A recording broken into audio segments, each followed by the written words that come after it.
আজকে আমি আলোচনা করব মেডিকেল সাইকিয়াট্রি চ্যাপ্টার 31।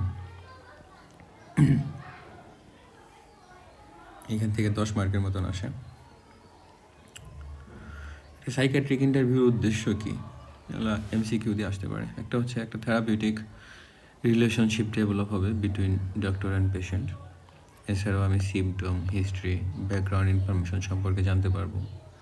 তার মেন্টাল স্টেট কেমন আছে, মানসিক অবস্থা বর্তমানে, সেটা জানতে পারবো।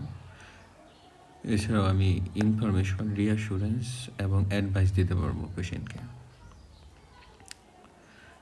ওই যে আমরা বললাম মানসিক অবস্থা কেমন আছে একটা মানুষের, সেটা আমরা এক্সামিনেশন করে বের করতে পারি। এটা হচ্ছে মেন্টাল স্টেট এক্সামিনেশন। এটা একটা systemic examination to know about the patients thinking. সে কীভাবে চিন্তা করতেছে, তার ইমোশন, তার বিহেভিয়ার সম্পর্কে জানা যাবে। তাহলে এটা আমরা রিডিং দেব।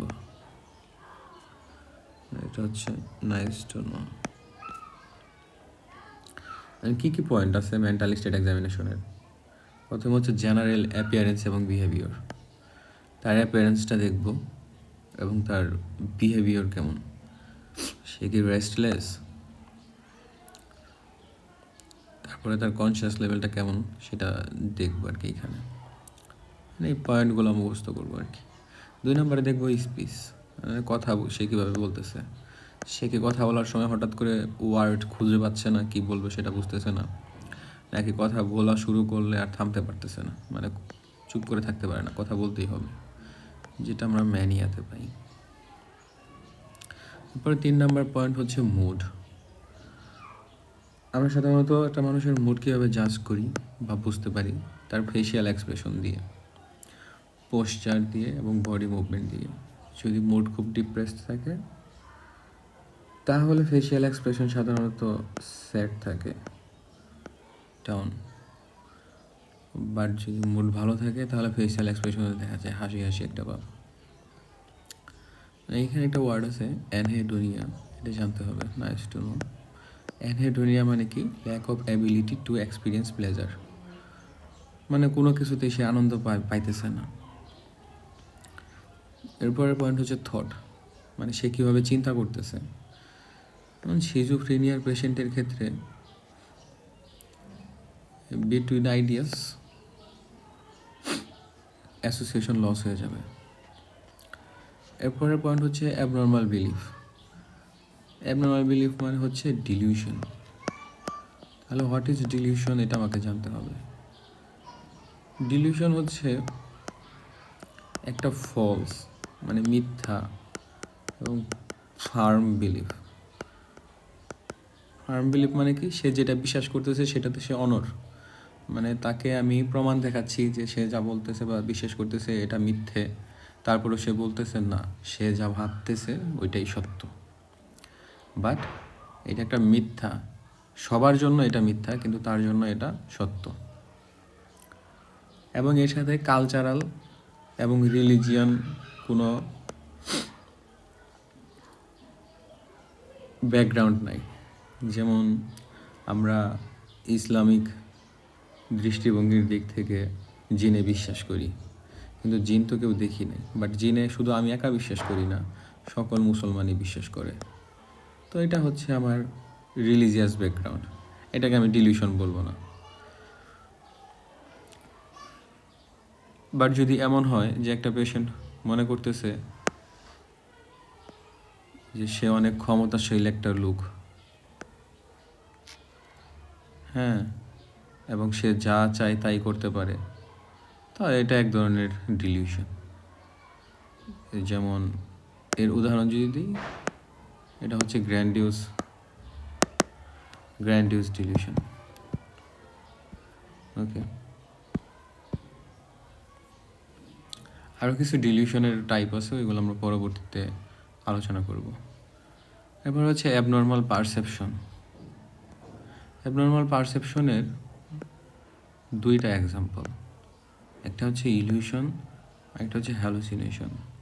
ইলিউশন মানে হচ্ছে কমনলি যেই এক্সাম্পলটা আমরা ইউজ করি সেটা হচ্ছে দড়ি, একটা জায়গায় একটা দড়ি আছে, কিন্তু পেশেন্ট এই দড়িটাকে সাপ মনে করতেছে।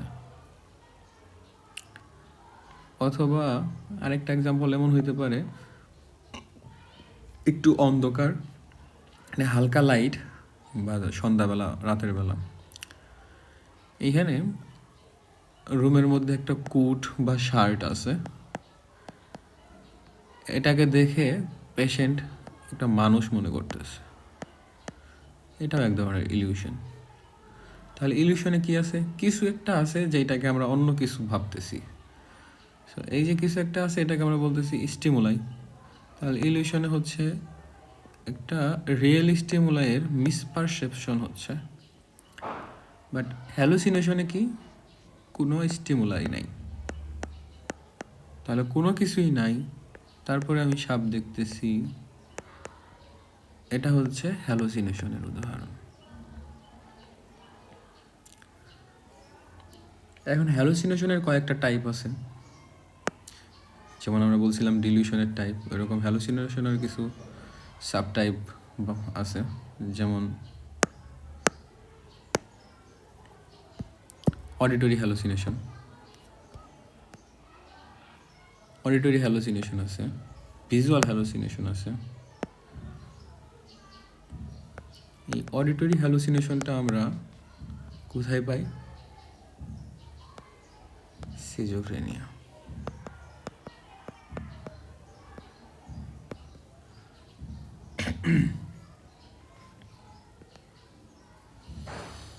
ভিজুয়াল হ্যালুসিনেশন কোথায় হতে পারে? ভিজুয়াল হ্যালুসিনেশন হতে পারে ফ্রন্টো টেম্পোরাল ডিমেনশিয়াতে, সেটা আমরা পরে পড়ব। এখন হচ্ছে কগনিটিভ ফাংশন। কগনিটিভ ফাংশন মানে হচ্ছে একটা মানুষ কীভাবে চিন্তা করতেছে, তার চিন্তা শক্তি, তারপরে তার মেমোরি, কনসেন্ট্রেশন, এগুলা। যেমন এখানে বলছে কগনিটিভ ফাংশনের অন্তর্ভুক্ত কি? মেমোরি, কনসেন্ট্রেশন, এক্সিকিউটিভ ফাংশন মানে ক্যালকুলেটিভ ফাংশন আছে, তারপরে স্পেশিয়াল অ্যাবিলিটিস, তাহলে orientation about the time, place and person, এটাও কগনিশনের অন্তর্ভুক্ত।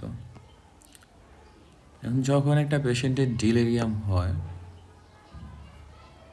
তখন তার কগনিটিভ ইম্পেয়ারমেন্ট হয়।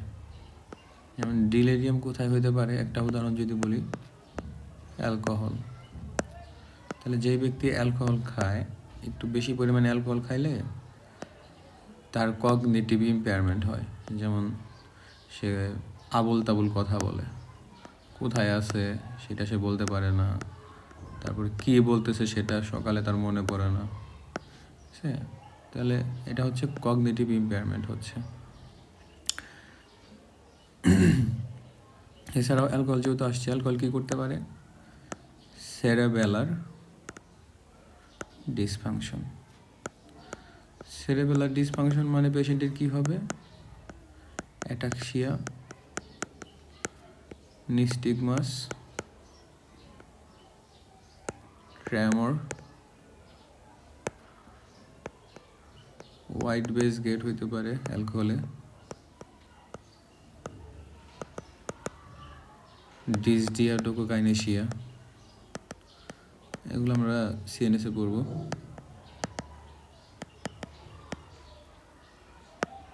ওকে,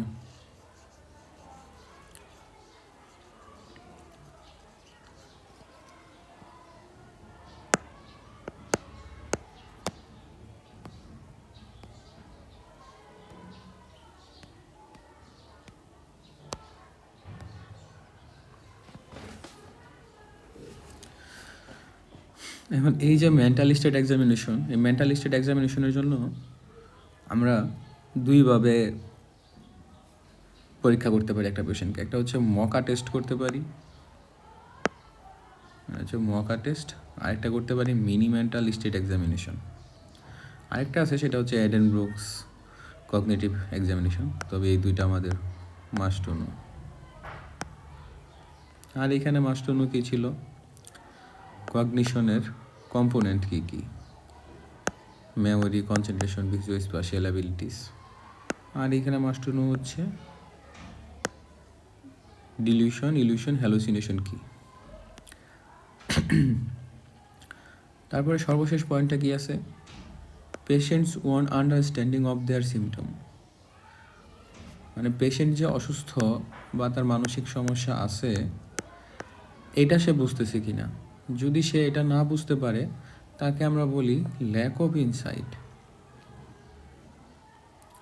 তাহলে যেই পেশেন্ট তার নিজের সিমটম অ্যাবনর্মাল হিসেবে কাউন্ট করে না বা বুঝতে পারে না, ওই পেশেন্টকে আমরা বলবো তার ইনসাইটটা ল্যাক হয়ে গেছে। আর এটা আমরা কাদের ক্ষেত্রে পাই, সাইকোটিক পেশেন্ট। ওকে, তাহলে সাইকোটিক পেশেন্ট এটার একটা ডেফিনিটিভ ক্রাইটেরিয়া কি, ল্যাক অফ ইনসাইট। সে নিজের সিমটম নিজে বুঝতে পারবে না। এখন এইখানে মকা বা মন্ট্রিয়াল কগনিটিভ অ্যাসেসমেন্টের সম্পর্কে একটু আলোচনা করছে। যেগুলো মাস্ট নো সেটা হচ্ছে মকার মাধ্যমে আমরা কি করতেছি, মেন্টাল স্টেট এক্সামিনেশন করতেছি। আরেকটা কি টেস্ট আছে যেটাতে মেন্টাল স্টেট এক্সামিনেশন করি, সেটা হচ্ছে মিনি মেন্টাল স্টেট এক্সামিনেশন। এখন মকার মধ্যে নর্মাল স্কোর কত, 26-এর বেশি হইতে হবে। টোটাল স্কোর হচ্ছে 30। এখানে আমরা কিছু পেশেন্টকে কিছু কোশ্চেন জিজ্ঞেস করবো অথবা কিছু আঁকাইতে দিব এরকম। তো এরপর সবগুলো যোগ করবো, যোগ করে যদি 26-এর বেশি না পাই অথবা তার সমান, তাহলে বলবো যে এই পেশেন্টের কগনিটিভ ইম্পেয়ারমেন্ট আছে। আর বয়স যদি 12 বছরের নিচে হয় এর সাথে 1 যোগ করতে হবে টোটাল স্কোরের সাথে। এখানে পয়েন্ট কী কী আছে, নামগুলো শুধু আমরা জেনে রাখবো। ভিজুও স্পেশিয়াল অথবা এক্সিকিউটিভ, দেন নেমিং, পর memory, attention, language, abstraction, delete, recall. তাহলে এখানে কি করতেছে, ভিজুও স্পেশিয়াল বা এক্সিকিউটিভ তাকে আমি বলবো কিছু দেখে আঁকাইতে ওই জিনিসটা হুবহু। নেমিংয়ের মধ্যে কিছু ছবি দেখাবো, বলবো এগুলোর নাম কি। মেমোরিতে হচ্ছে আমি এখন একটা কথা তাকে বলছি, 1-2 মিনিট পরে তাকে আবার রিপিট করতে বলবো এরকম। ওকে, তাহলে এখন আসো ফাংশনাল অ্যানাটমি অ্যান্ড ফিজিওলজিতে কী বলছে। ফাংশনাল অ্যানাটমি অ্যান্ড ফিজিওলজিতে প্রথমে বায়োলজিক্যাল ফ্যাক্টরসে আলোচনা করছে একটা বক্স। আচ্ছা, এখানে একটু পয়েন্ট আছে, এটা হচ্ছে must to know. Huntington disease, Huntington ডিজিজে মানে অন্য জায়গায় আছে, but must to know point হচ্ছে এখানে ক্রোমোজোম নাম্বার 4-এর সমস্যা। Must to know point, chromosome number 4-এর সমস্যা। কোন জিনে মিউটেশন, ক্যাগ জিনে মিউটেশন। এইখানে কি হয়, জেনেটিক অ্যান্টিসিপেশন হয়। জেনেটিক অ্যান্টিসিপেশন মানে কি, আমরা বলছিলাম যেই ডিজিজটা দাদার আছে ওই ডিজিজটা বাবার আরও আর্লি এজ হবে এবং আরও খারাপ সিমটম হবে। আবার এই ডিজিজটা যখন সেলের হবে তখন সেলের আরও কম বয়সে হবে এবং ক্লিনিক্যাল ফিচার আরও খারাপ থাকবে। তারপরের পয়েন্ট হচ্ছে হান্টিংটন ডিজিজ একটা অটোসোমাল ডোমিনেন্ট ডিজিজ। ঠিক আছে, এখানে কি হইতেছে, আমরা জেনেটিক্সে পড়ছি ট্রিপলেট রিপিট মিউটেশন, এটা একটা ট্রিপলেট রিপিট মিউটেশনের উদাহরণ। আর এখানে কি হয়, ক্যাগ জিন মিউটেশন হয়।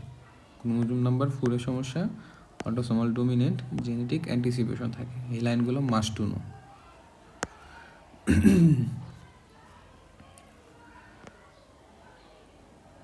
ওকে, এখন এইখানে একটা বক্সে বলছে যে classification of risk factor for psychiatric disorder.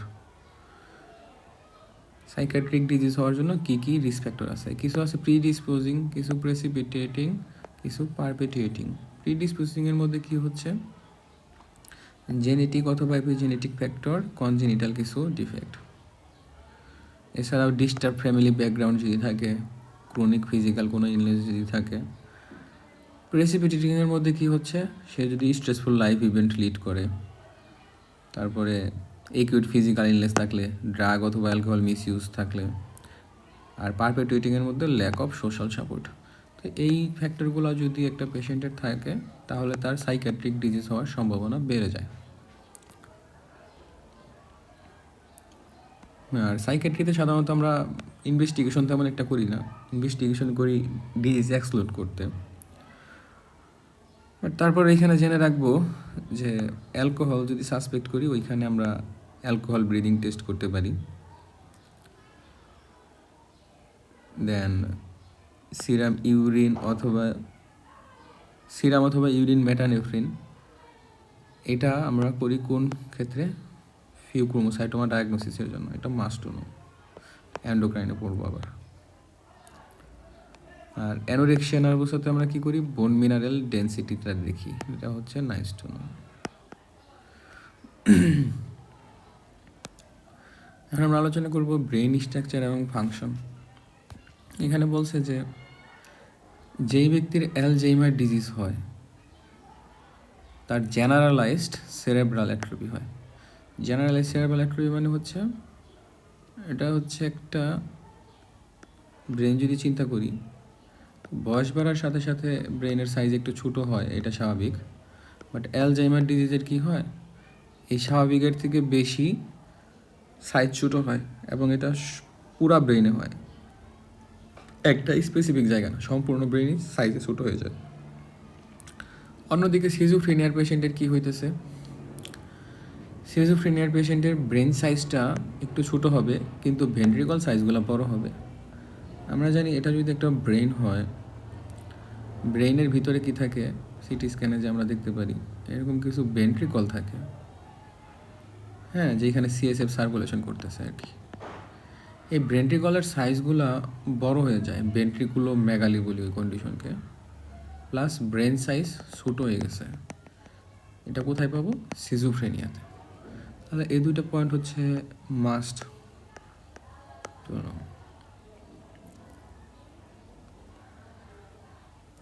এরপরে সিজোফ্রেনিয়ার পেশেন্টের কথা যদি বলি, সিজোফ্রেনিয়ার পেশেন্টের কি হয়? ডোপামিন সিনথেসিসটা বাড়ে। আর ডিপ্রেশনের রোগীর কি হয়? 5-হাইড্রোক্সিট্রিপটামিন কমে যায়। তাহলে এই দুটা পয়েন্ট আমরা মনে রাখবো।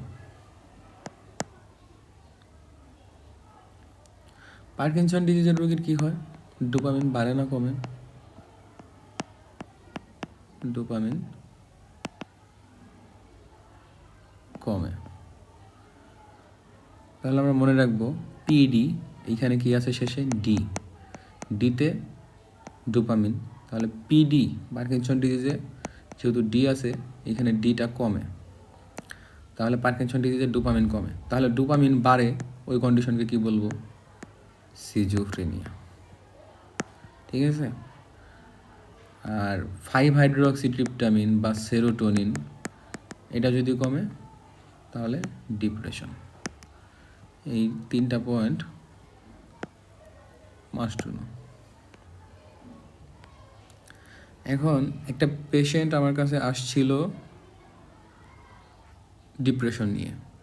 এই পেশেন্টকে আমরা কগনিটিভ বিহেভিয়ার থেরাপি বা অন্য কিছু প্রসিডিওর করছি, করার পরে এখন তার আমি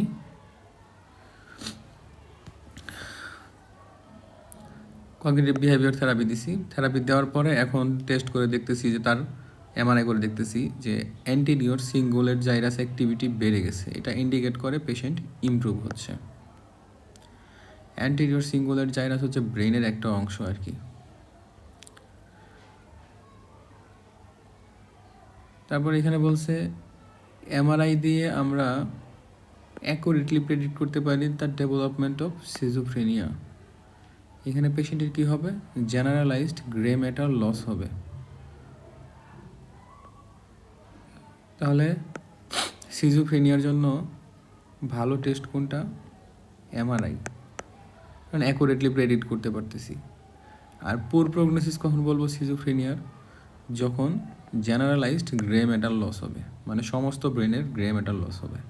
আমরা জানি ব্রেনে, এটা যদি একটা ব্রেন হয়, ব্রেনে কি থাকে?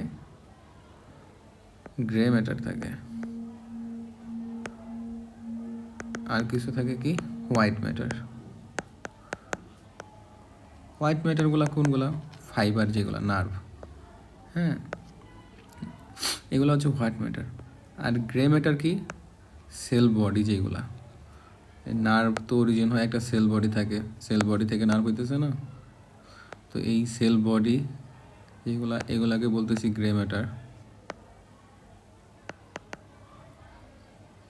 আবার ক্রেনিয়াল নার্ভের যে নিউক্লিয়াস, ওইগুলাকেও বলতেছি গ্রে ম্যাটার। ওকে, তাহলে সিজোফ্রেনিয়াতে ডোপামিন বাড়ে, ডিপ্রেশনে ফাইবার ডিঅক্সিট্রিপটামিন কমে, পার্কিনসন ডিজিজে ডোপামিন কমে।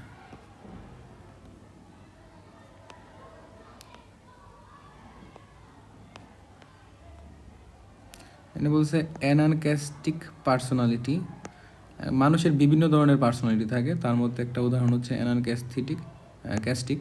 এখানে পেশেন্টটা কি থাকে? অবসেসড থাকে, অবসেশনাল পার্সোনালিটি, এটা জেনে রাখবো আর কি। এরপরে প্রেজেন্টিং প্রবলেম কী কী হইতে পারে, সাইকিয়াট্রিক কোন কোন সমস্যা নিয়ে আমার কাছে পেশেন্ট আসতে পারে। একটা হচ্ছে ডিলিরিয়াম, আমরা বলছি অ্যালকোহল খাইলে হইতে পারে, মানে মনে রাখার জন্য, আরও অনেক কন্ডিশন আছে। এখানে কি থাকে? ক্লাউডিনেস অফ কনসাসনেস, মানে পেশেন্টটা কনসাস কিন্তু মানে ঝাপসা ঝাপসা কনসাসনেস কাজ করবে তার। তারপরে হচ্ছে অ্যালকোহল মিসইউজ নিয়ে আসতে পারে, যেমন একটা পেশেন্ট প্রচুর পরিমাণে মদ খাইছে, তখন একিউট, আমরা পড়বো একটু পর, অ্যালকোহল ইনটক্সিকেশন হয়েছে, তখন তার কিছু ফিচার্স পাইতে পারি। অ্যান্ড অ্যালকোহল যে খাইছে তার আমরা কি করব? গামা জিটি টেস্ট করব। গামা জিটি হচ্ছে লিভারের একটা এনজাইম,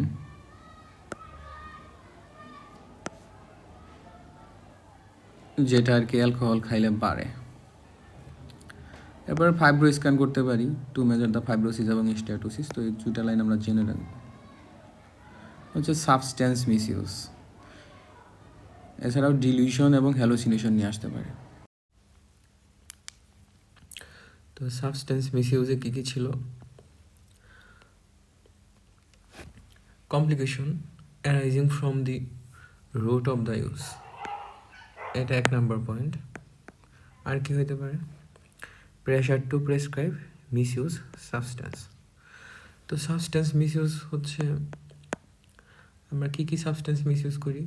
পেইন কিলারগুলা, অনেকে পেইন কিলারগুলা আইবিরোডেনিয়া ইউফোরিয়া ফিল করতে পারে, এটা আমরা বলছি আগে। তো পেইন কিলারের মধ্যে কি আছে? ওপিওয়েড অথবা মরফিন।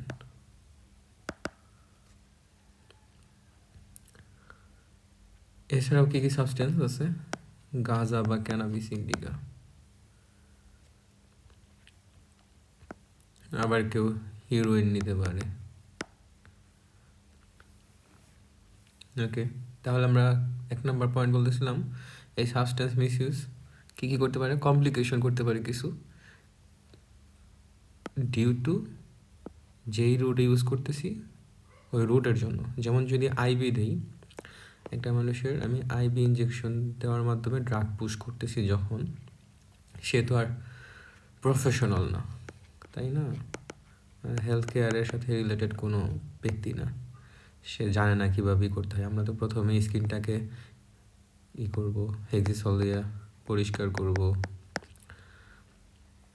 যাতে ব্যাকটেরিয়া বা ভাইরাস থাকলে সেগুলো হয়ে যায়, ক্লিয়ার হয়ে যায়। তারপরে এটা আমি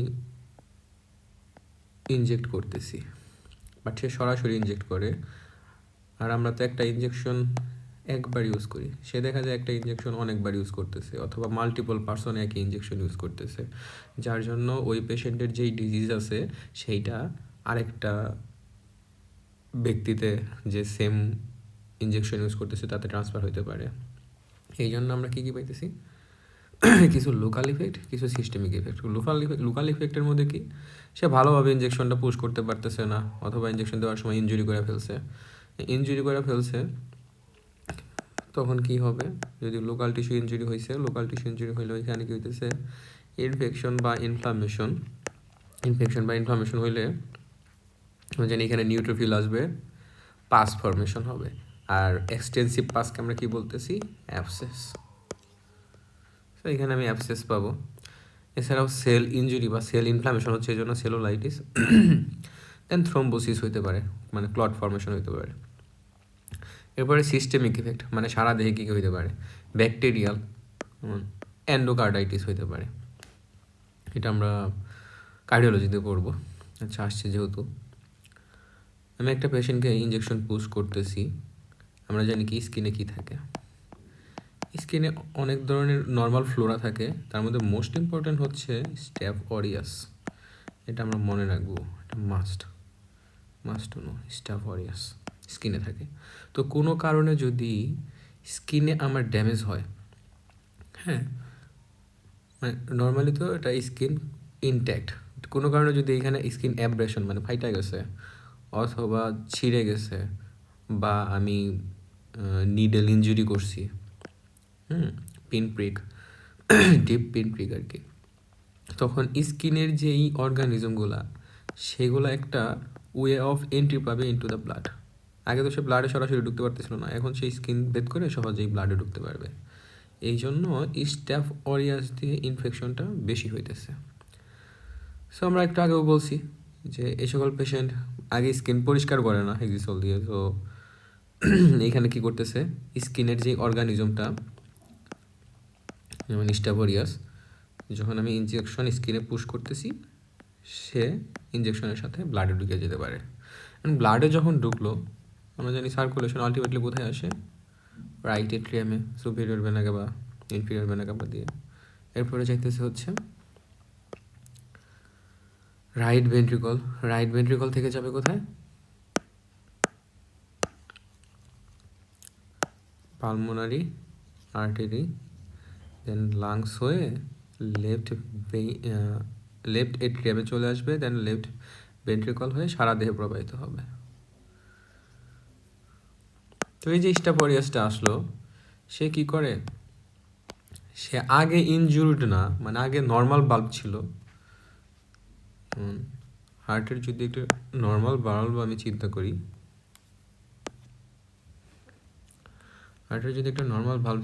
যে এখানে আছে মাইট্রাল বাল্ব, এখানে ট্রাইকাসপিড হচ্ছে, আমরা শুধু মাইট্রাল বাল্ব নিয়ে আলোচনা করি। সার্কুলেশনের মাধ্যমে লেফট এট্রিয়াম থেকে লেফট ভেন্ট্রিকলে ব্লাড যখন আসলো, ওই ব্লাডের মধ্যে ছিল কি, স্ট্যাফ অরিয়াস সরাসরি নেটিভ বাল্ব, মানে আগে যেটা সুস্থ ভাল্ব ছিল, এখানে ধরি আমি মাইট্রাল বাল্ব, এটা তো সুস্থ ছিল, মানে কোনো ধরনের ডিজিজড প্রসেস এখানে হচ্ছিল না। তো এই ভাল্বকে গিয়ে সে সরাসরি ড্যামেজ করে ফেলতে পারে। যখন ড্যামেজ করলো, তো এইখানেও তো সেল আছে, এখানে এসে ব্যাকটেরিয়া জমবে, প্লাস সেল ইনজুরি হইল, ব্যাকটেরিয়া আবার এখানে ইনফ্ল্যামেটরি যে সেলগুলা, যেমন নিউট্রোফিল, ম্যাক্রোফেজ, এইগুলাকে আকর্ষণ করবে। এই সবগুলা ইনফ্ল্যামেটরি সেল, তারপরে লোকাল টিস্যু ইনজুরি, আরও কিছু সাবস্ট্যান্স, এগুলো এখানে জমবে কোথায়, ভালভে জমে আলটিমেটলি ভালভে ড্যামেজ করবে। আমরা বলতেছি ভেজিটেশন হইতেছে, তাহলে আরও বিস্তারিত আমরা বলবো না, কার্ডিওতে ভেজিটেশন হবে আর কি। তাহলে স্ট্যাফ অরিয়াস একটা cause of infective endocarditis, must to know. এবং তারা কোন ধরনের বাল্বকে এফেক্ট করতে পারে, মানে আগে সুস্থ ছিল এরকম বাল্ব, যেটা আর কি নেটিভ বাল্ব, আচ্ছা, মাস্ট টু নো লাইন। তাহলে এইভাবে স্ট্যাফ অরিয়াস দিয়ে কী হয়, এন্ডোকার্ডাইটিস হইতে পারে কাদের, আইভি ড্রাগ ইউজারদের। এখন যেহেতু আসছে আমি বলে দিই, আইভি ড্রাগ ইউজারদের মোস্ট ইম্পর্টেন্টলি যারা আইভি ড্রাগ ইউজার, এগুলো হচ্ছে মাস্ট টু নো, তাদের মোস্ট ইম্পর্টেন্টলি রাইট হার্টে ডিজিজটা বেশি হয়। ঠিক আছে, যেমন রাইট হার্ট বলতে আমরা বলতেছি কি right atrium and right ventricle, এই দুইটার মাঝখানে কি আছে ট্রাইকাসপিড বাল্ব। এই ট্রাইকাসপিড বাল্বে ভেজিটেশন হচ্ছে, দেন এন্ডোকার্ডাইটিস হচ্ছে। তাহলে infective endocarditis in case of IV drug user, এইখানে মোস্ট কমনলি এফেক্টেড ভাল্ব কোনটা? Tricuspid valve. As a result পেশেন্টের যখন ট্রাইকাসপিড ভাল্ব ইনভলভ হবে তখন ট্রাইকাসপিড ভাল্ব রিগার্জিটেশন নামে একটা ডিজিজ হবে, যার জন্য ব্লাড রাইট ভেন্ট্রিকল থেকে রাইট এট্রিয়ামের দিকে মুভ করবে। ওকে, এগুলো হচ্ছে মাস্ট টু নো পয়েন্ট। তাহলে এটা অনেকবার পরীক্ষায় আসে যে আইবি ড্রাগ ইউজারদের কোন হার্ট বেশি অ্যাফেক্টেড হয়, রাইট হার্ট বা ট্রাইকাসপিড ভাল্ব। ওকে, তাহলে লোকাল কিছু কমপ্লিকেশন পাইতেছিলাম, এখানে ছিল অ্যাবসেস, সেলুলাইটিস, থ্রোম্বোসিস। এরপরে সিস্টেমিকের মধ্যে প্রথমে এন্ডোকার্ডাইটিস আলোচনা করলাম, দেন ভাইরাল হ্যাপাটাইটিস, দেন হচ্ছে এইচআইভি। ওই যে আমরা বলছিলাম যেই ব্যক্তির অলরেডি এইচআইভি আছে বা হ্যাপাটাইটিস বি ভাইরাস আছে, ওই ব্যক্তি যেই নিডেল বা সিরিঞ্জের মাধ্যমে নিছে ড্রাগটা নিছে, তার বন্ধু বা তার সাথে যে ড্রাগ নেয় সেও সেম নিডলটা যখন নিবে, তখন আমরা জানি হ্যাপাটাইটিস বি অথবা এইচআইভি এগুলা সিরিঞ্জের মাধ্যমে ট্রান্সফার হতে পারে, মানে ব্লাড রুটে। ঠিক আছে, কেন? কারণ যারা ড্রাগ নেয় তারা স্বাভাবিক মানে ডিপ্রেশনে থাকে, অথবা মানে তারা নানান ধরনের অসামাজিক কার্যকলাপ করে, তো তাদের এইচআইভি বা হ্যাপাটাইটিস এগুলো হওয়ার সম্ভাবনা স্বাভাবিক। এরপরে হচ্ছে নেজাল ইনজেকশন, যে নাক দিয়ে নিতেছে, যেমন আমরা বিভিন্ন মুভিতে দেখি যে কোকের নাক দিয়ে নিতেছে, যেটাকে আমরা স্নোর্টিং বলি। স্নোর্টিং যখন নিতেছে বারবার, তখন নাকের মধ্যে কি আছে? এটা হচ্ছে নেজাল সেপ্টাম। ঠিক আছে, যে এই দিক দিয়ে বারবার ড্রাগটা নিচ্ছে, তখন এই যে নেজাল সেপ্টাম তার যে ওয়াল, এই ওয়াল বারবার ইরিটেটেড হয়, দেন আলটিমেটলি এটা ড্যামেজ হইতে পারে বা ইরুশন হইতেছে আর কি। ওয়ালের যে লেয়ার এটা আর কি ইরুশন হয়ে গেল। বলছে নেজাল ইরুশন হবে, আবার নেজাল ব্লিডিংও হইতে পারে। ইরুশন হইলো, দেন ওইখান থেকে ব্লাড চলে আসলো। এরপরে স্মোকিং, যারা স্মোকিং করে তাদের ওরাল ক্যান্সার হইতে পারে, ল্যারিঞ্জিয়াল ক্যান্সার হইতে পারে, লাং কার্সিনোমা হইতে পারে। কোন ধরনের lung carcinoma? Mostly small cell lung carcinoma. তারপরে ইনহেলেশন, আমরা এটা আগেও বলছিলাম, এটা হচ্ছে পয়জনিং চ্যাপ্টার। যারা ড্যান্ডি খায় বাচ্চারা, ঢাকা শহরের রাস্তাঘাটে পড়ে থাকে, পলিথনের মাধ্যমে ঘাম খাইতেছে। ঘাম বলতে আর কি শরীরের ঘাম না, এটা হচ্ছে এই ঘাম বা আঠা। ঠিক আছে, এরা কি করে পলিথনের মধ্যে আঠা নিয়ে ওইটা পলিথন চেপে ধরে মুখ দিয়ে টেনে নিচ্ছে, তো এটা আলটিমেটলি ঢুকতেছে কোথায়? লাংসে, ভোলাটাইল আর কি। সো ইনহেলেশনের মাধ্যমে তারা ড্যান্ডি নিতেছে। ড্যান্ডি খাইলে সুবিধা কি? ইউফোরিয়াতে ভুগে তারা, একটা ঘোরের মধ্যে থাকে, ভালো লাগা কাজ করে। এখন এই যে ড্যান্ডি যখন খাইতেছে তখন তার বার্ন হইতে পারে, কেমিক্যাল নিউমোনাইটিস, র্যাশেস। কেমিক্যাল নিউমোনাইটিসটা আমরা মনে রাখবো। এরপরে pressure to prescribe misuse substance. এখন একটা ডাক্তারের সাথে যে আইবি ড্রাগ ইউজার বা নেশাখোর, তার কিছু সমস্যা হতে পারে। যেমন আইবি ড্রাগ ইউজারদের জন্য যেই ড্রাগগুলো লাগে, যেমন আমরা বলছিলাম পেইন কিলার বা মরফিন, ওপিওয়েড, এগুলা তো ফার্মেসির দোকানদাররা সহজেই সবাইকে দেয় না, ডাক্তারের প্রেসক্রিপশন লাগে। তো এই জন্য তারা ডাক্তারকে অনেক সময় কি করে, ধোঁকা দেয়। তার পেট ব্যথা নাই, তারপরে এসে বলে ডাক্তার আমার পেট ব্যথা, অনেক পেট ব্যথা, আমার পেইন কিলার দেন, তাড়াতাড়ি পেইন কিলার দেন। ঠিক আছে, মেলিঙ্গারিং আর কি এটা।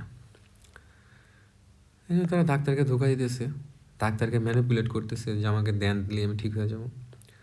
আর যদি না দিতে চায় তখন একটা সময় সে রাগান্বিত হয়ে থ্রেট দেয় যে আমি ব্যথায় মরে যাচ্ছি, আপনি কেন আমাকে, মানে আপনি তো আর বলবে না, ডিরেক্ট তুই তুকারি শুরু করবে যে কেন পেইন কিলার দিচ্ছিস না। তারপরে ফ্যাক্টিশিয়াস ডেসক্রিপশন, যেটা আর কি বললাম যে তার পেট ব্যথা নাই, তারপরেও বলবে আমার অনেক পেট ব্যথা। মেলিঙ্গারিং করতেছে। মেলিঙ্গারিং কি, এগুলো আমরা এই অধ্যায়ের শেষে গিয়ে আলোচনা করব, ঠিক আছে। তার কোনো একটা গেইন আছে, এই জন্য সে মিথ্যা অভিনয় করতেছে, এটা হচ্ছে মেলিঙ্গারিং। গেইন বলতে মানে সে কোনো একটা সুবিধা পাইতে চাইতেছে। ওকে, এরপর এখানে বলছে ডিলিউশন অ্যান্ড হ্যালুসিনেশন। ডিলিউশন কি আমরা বলছি, ডিলিউশন মানে হচ্ছে ফলস অ্যান্ড ফার্ম বিলিভ।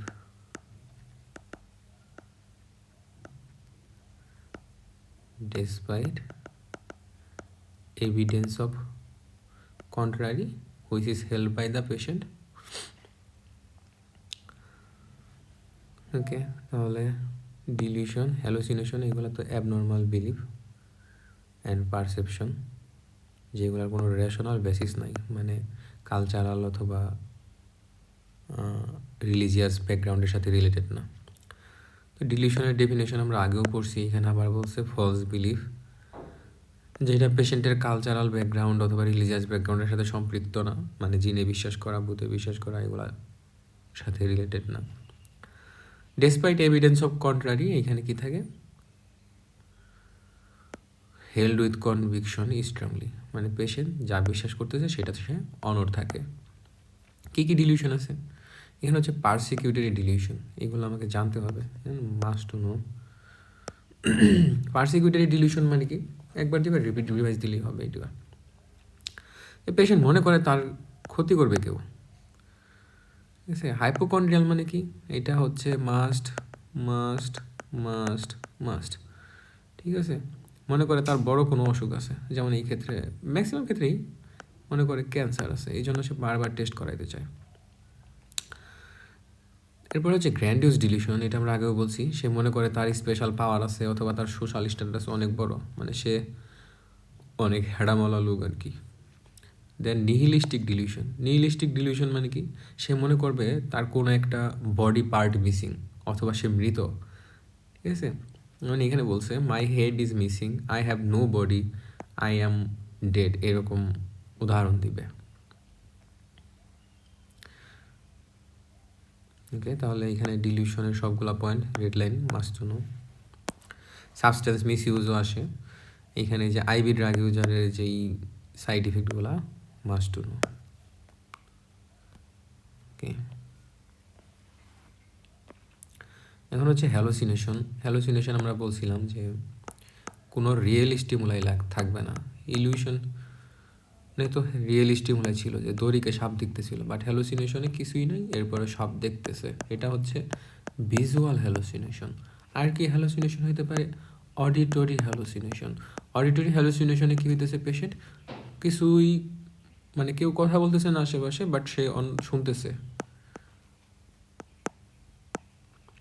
ঠিক আছে, যেটা অন্য কেউ শুনতেছে না। এই অডিটরি হ্যালুসিনেশন আমরা আবার প্যাথোগনমিক মানে প্যাথোগনমিক তো বলা যায় না, আচ্ছা যাই হোক, মানে অডিটরি হ্যালুসিনেশন পাইছি, মানে আমি চিন্তা করবো ইট মাইট বি কেস অফ স্কিজু অথবা সিজুফ্রেনিয়া অথবা সাইজুফ্রেনিয়া, এক একজন এক একটা বলে।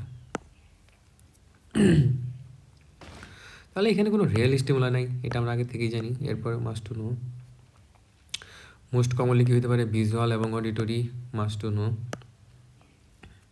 এখন এখানে দুইটা হ্যালুসিনেশনের কথা বলছে, একটা হচ্ছে হিপনোগগিক অ্যান্ড হিপনোপম্পিক।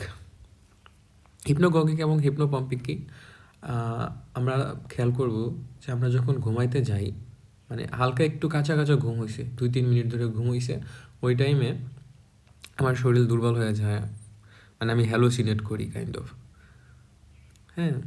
আবার যখন ঘুম থেকে উঠি সকালে ঘুম থেকে ওঠার পরেও দেখা যায় মানে হাত পা দুর্বল থাকে, আর হচ্ছে কিছু শুনি অথবা দেখি ঘুমের ঘুরে, মানে ঘুম ভাঙতেছে আবার ভাঙে নাই, এই টাইপের একটা অবস্থা। তাহলে এইগুলোকে বলতেছি আমরা সিউডো হ্যালুসিনেশন, মানে পেশেন্ট হ্যালুসিনেট করতেছে কাইন্ড অফ, কিন্তু এটা মিথ্যে হ্যালুসিনেশন।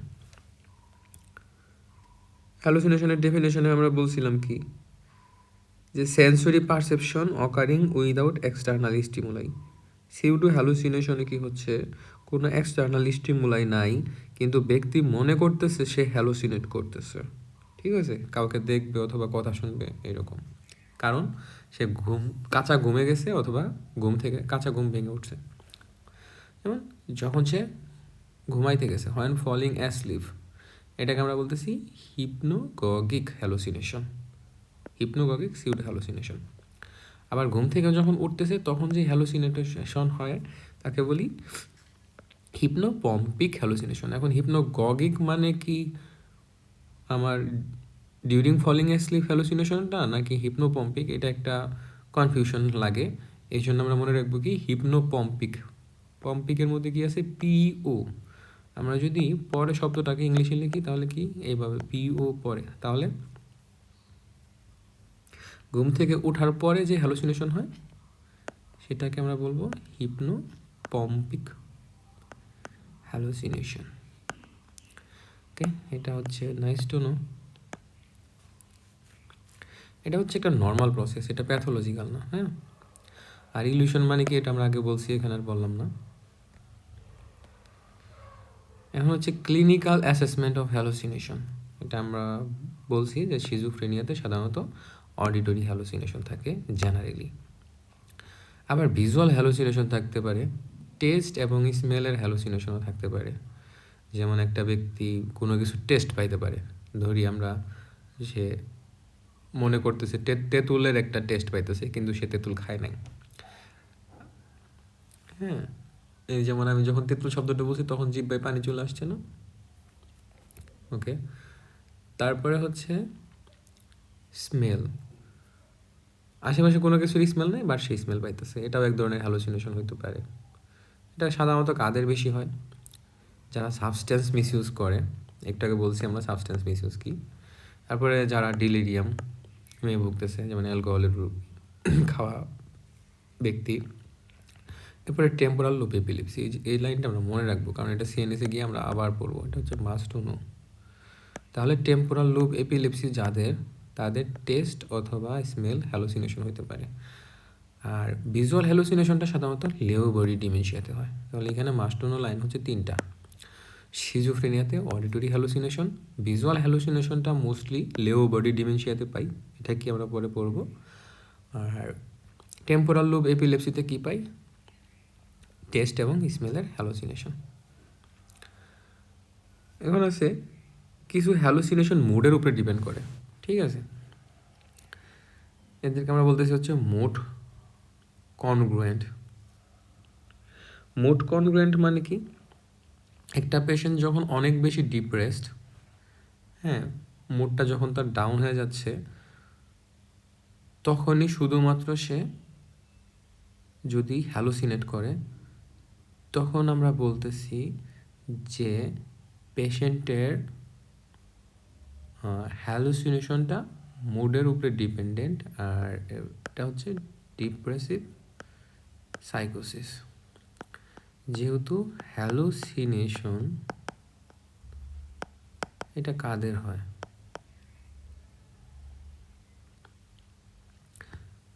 যারা হচ্ছে সাইকোটিক রোগী, যেমন সিজোফ্রেনিয়া, তো এদের সাইকোসিস, যাদের হ্যালুসিনেশন আছে এদের বলতেছি আমরা সাইকোসিস অথবা সাইকোটিক পেশেন্ট। আর মুডের উপরে যেহেতু ডিপেন্ড করতেছে, যখন মানে মুড যখন ডাউন হয় তখনই তার সাইকোসিস ডেভেলপ করে, তাহলে এটা হচ্ছে ডিপ্রেশনে সে যখন থাকে তখন সাইকোসিস হয়, এই জন্য এটাকে আমরা বলি ডিপ্রেসিভ সাইকোসিস। তাহলে ডিপ্রেসিভ সাইকোসিস কি, যখন সে ডিপ্রেসড ফিল করে তখনই তার হ্যালুসিনেশন হচ্ছে অথবা ডিলিউশন হচ্ছে। তাহলে এখানে বলছে যে depressive সাইকোসিস is made on the basis of congruence of different phenomena on mood, delusion, hallucination. Incongruence between hallucination, delusion and mood suggest schizophrenia. Congruence এবং ইনকনগ্রুয়েন্স মানে কি?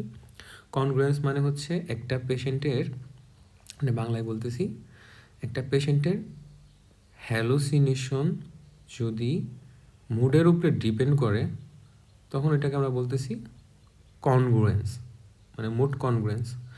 বাট যদি এমন হয় যে হ্যালুসিনেশনটা মুডের উপরে ডিপেন্ড করতেছে না, তাকে আমরা বলি মুড ইনকনগ্রুয়েন্স। মানে এই ব্যক্তির হ্যালুসিনেশনটা যদি ডিপ্রেশনের জন্য হয়, মানে পেশেন্ট যখনই ডিপ্রেশন ফিল করে তখনই শুধু হয়, তখন বলতেছি মুড কনগ্রুয়েন্ট, মানে মুডের উপরে তার হ্যালুসিনেশন ডিপেন্ড করতেছে, হচ্ছে কি হবে না। বাট যদি এটা না হয়, যে মুডের উপরে ডিপেন্ড করতেছে না, তার যে কোনো সময় হ্যালুসিনেশন হতে পারে, এটা হচ্ছে মুড ইনকনগ্রুয়েন্ট। এরপরে আমরা কি করব,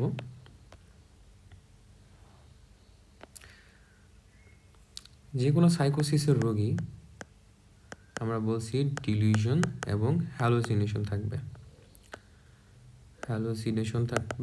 এবং ডিলিউশন থাকবে। তো যখন সে ডিলিউশন অথবা হ্যালুসিনেশন এইগুলো ফিল করবে, তখন সে উল্টাপাল্টা কাজকর্ম করবে, মানুষকে ধরে পিটাইতেও পারে, মানে পাগলামি করতেছে। তো তাকে আমরা কী করবো, শান্ত করব। কীভাবে শান্ত করব? আমরা অ্যান্টিসাইকোটিক ড্রাগ দিব। অ্যান্টিসাইকোটিক ড্রাগ কি, আমরা এতক্ষণে মুখস্থ হয়ে যাওয়ার কথা এগুলা, টিপিক্যাল আছে, তবে আমরা একটা মনে রাখি, হ্যালোপেরিডল বা হ্যালো। আর এটা দিলে সাইড ইফেক্ট হতে পারে কি, এক্সট্রা পিরামিডাল সাইড ইফেক্ট, অ্যাকাথেসিয়া, একুডিস্টোনিয়া, এইগুলো আর কি। এইগুলো প্রিভেন্ট করার জন্য আমরা কী দেবো, প্রোসাইক্লিডিন।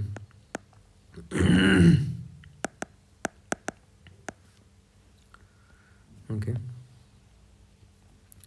তাহলে অ্যান্টিসাইকোটিক মেডিকেশন দিয়ে আমরা সাইকোসিস প্রিভেন্ট করি, যেমন হ্যালোসিনেশন, ডিলিউশন, এগুলো তো সাইকোসিস না। এছাড়াও আমরা কি দিতে পারি, বেনজোডায়াজেপিন বা সেডিল, এগুলো দিতে পারি। হচ্ছে রিডিং দিব, কারণ পরবর্তীতে একটা সুন্দর বক্স আছে এটা নিয়ে। এরপরের পয়েন্ট হচ্ছে লো মুড।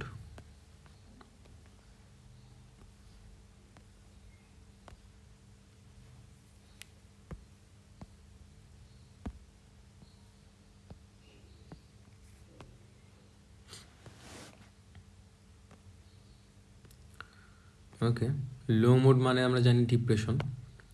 একটা ডিপ্রেশনের রোগীর কী কী সিমটম ডেভেলপ করতে পারে, কিছু সাইকোলজিক্যাল আর কিছু সোমাটিক সিমটম। সাইকোলজিক্যালের মধ্যে কি, সে সবসময়ই মনে করবে যে ডিপ্রেসিডটা মুডে থাকবে, তার সেলফ স্টিম কমে যাবে, সে ভাববে তাকে দিয়ে কিচ্ছু হবে না। পেসিমিজম হবে। পেসিমিজম মানে কি, সে বিশ্বাস করে তার সাথে শুধু খারাপ জিনিসই হবে, তার সাথে ভালো কোনো কিছু হবে না, কখনোই ভালো কিছু হয় না। এরপরে সে গিল্ট ফিল করবে, কোনো কিছুতেই ইন্টারেস্ট পাবে না, কোনো কিছুই তাকে হাসি খুশি করতে পারবে না, যেটাকে আমরা বলি অ্যানহেডোনিয়া। সে সুইসাইডাল থিঙ্কিং করবে। সোমাটিকের মধ্যে কি হচ্ছে, তার ক্ষুধা মন্দা সৃষ্টি হবে, খাবার খাইতে ভালো লাগবে না। স্বাভাবিক, যে মনে করতেছে তাকে দ্বারা কিচ্ছু হবে না, ডিপ্রেশনে ভুগতেছে, সে তো আর খাবার খাইতে আনন্দ পাবে না। তার ওয়েট চেঞ্জ হবে, ওয়েট কমতেও পারে, বাড়তেও পারে, কারণ কিছু কিছু ডিপ্রেশনের রোগী আছে বেশি বেশি খায়। অনেক মানুষ আছে না, মন খারাপ হলে বেশি বেশি খায়, তো বেশি বেশি যখন খাবে তখন তার ওয়েট আবার বাড়বে, বাট ম্যাক্সিমামই খায় না, তো এই জন্য ওয়েট কমে। এরপরে তার কি হয়, ঘুমাইতে পারে না। অনেকে আছে একদমই ঘুমায় না, অনেকে আছে অনেক বেশি ঘুমায়।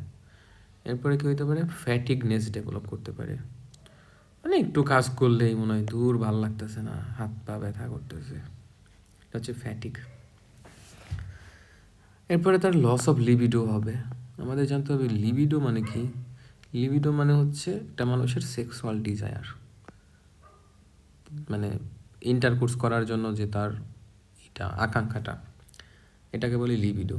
এই লস অফ লিবিডো মানে কি, এই আকাঙ্ক্ষাটা তার কমে গেছে বা হারাই গেছে। তারপরে বাউল ডিস্টারবেন্সেস হবে, দেন মোটর রিটার্ডেশন, মানে যাই করবে আস্তে আস্তে করবে, হাত পা নাড়াইতে চাইবে না। এরপর হচ্ছে organic mood disorder. Organic mood disorder কি, অর্গানিক মুড ডিসঅর্ডার তো আমরা বুঝতেছি কোনো একটা মুডের সমস্যা। একটা মানুষের মুড যদি আমি চিন্তা করি এগুলো আমরা পড়বো। এটা কি দুইটা স্টেজে যাইতে পারে, হয় মুড ইলিভেশন হইতে পারে, না হলে মুড ডিপ্রেশন হইতে পারে। তাহলে মুড যদি ডিপ্রেসড হয় ওইটাকে আমরা বলতেছি ডিপ্রেশন, মানে অ্যাজ এ হোল বলতেছি। আরও অনেক ক্লাসিফিকেশন আছে। আর যদি ইলিভেটেড হয় তাকে আমরা বলতেছি ম্যানিয়া।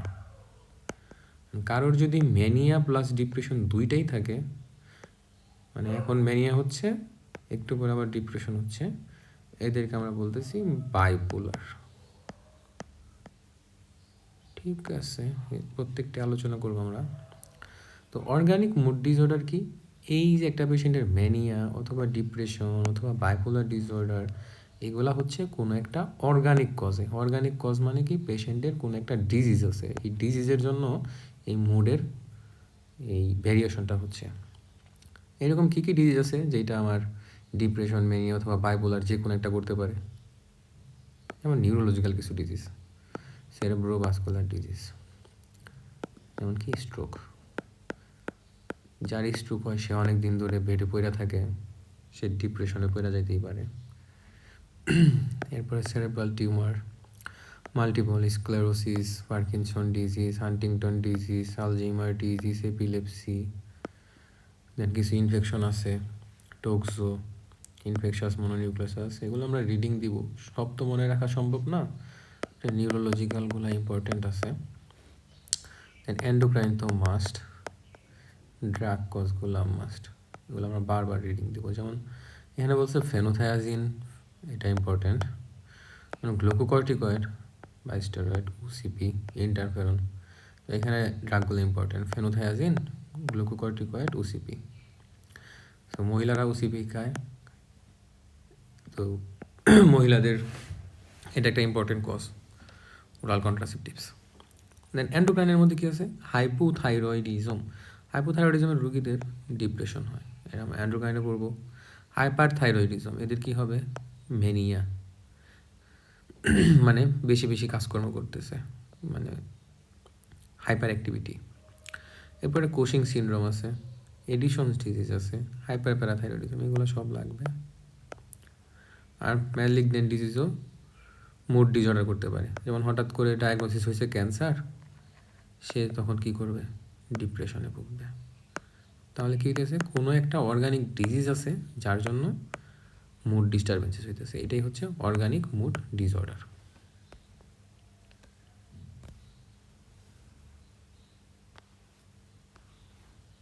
হচ্ছে এলিভেটেড মুড অথবা ম্যানিয়া, এটা নিয়ে একটু আলোচনা করছে।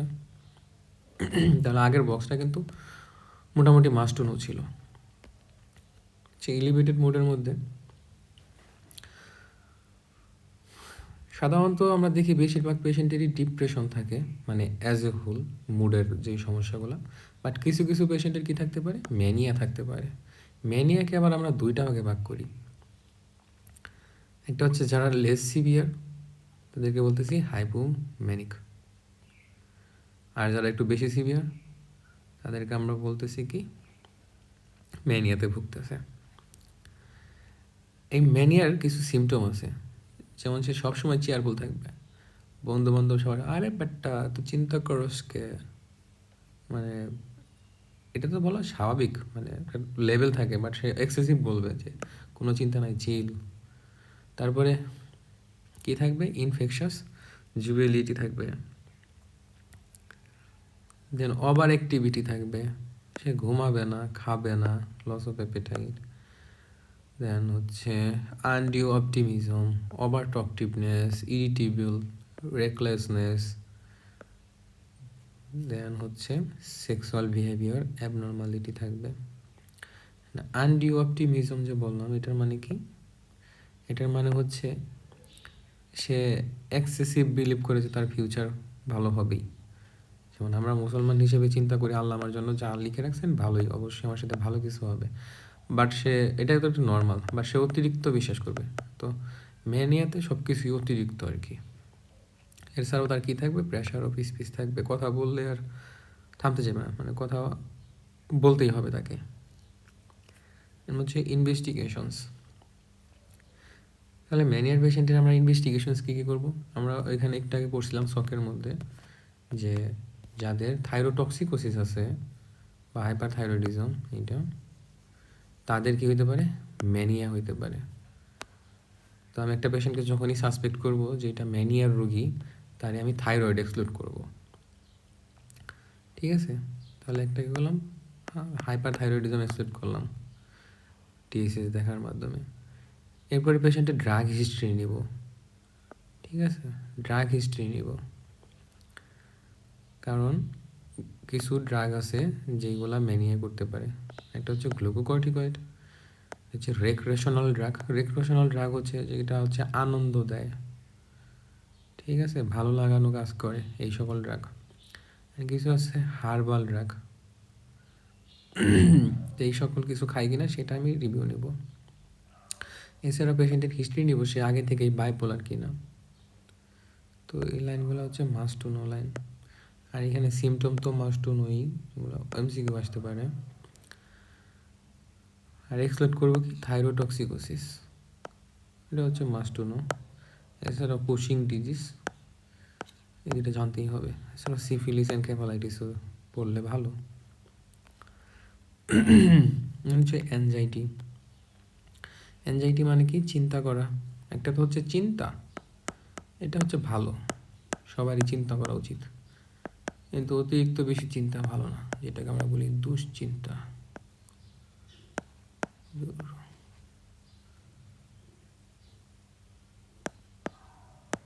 দুশ্চিন্তা মনে হয় বানানো ভুলে গেছি। ওকে, অ্যাংজাইটি ডিসঅর্ডারের সিমটম কী কী হতে পারে? ওই আগে আমরা বলছিলাম কি, মুড ডিসঅর্ডার, লো মুড, সেই ক্ষেত্রে দুইটা সিমটম ছিল, একটা হচ্ছে সাইকোলজিক্যাল, সোমাটিক। এখানেও সেম। সাইকোলজিক্যালের ক্ষেত্রে কী হইতেছে অ্যাংজাইটিতে? অ্যাপ্রেহেনশন, মানে কি করে? সে বিলিভ করে তার সাথে খারাপ কিছুই হবে। এরপরে ইরিটেবল, মানে একটু কথা বলে বিরক্তি ভাব দেখাইতেছে, বেশি চিন্তা করতেছে, কোনো কিছুতেই মন বসাইতে পারতেছে না, ভয় পাইতেছে তার সাথে যে খারাপ কিছু হবে। এরপরে ডিপার্সোনালাইজেশন। ডিপার্সোনালাইজেশন মানে হচ্ছে পেশেন্ট মনে করে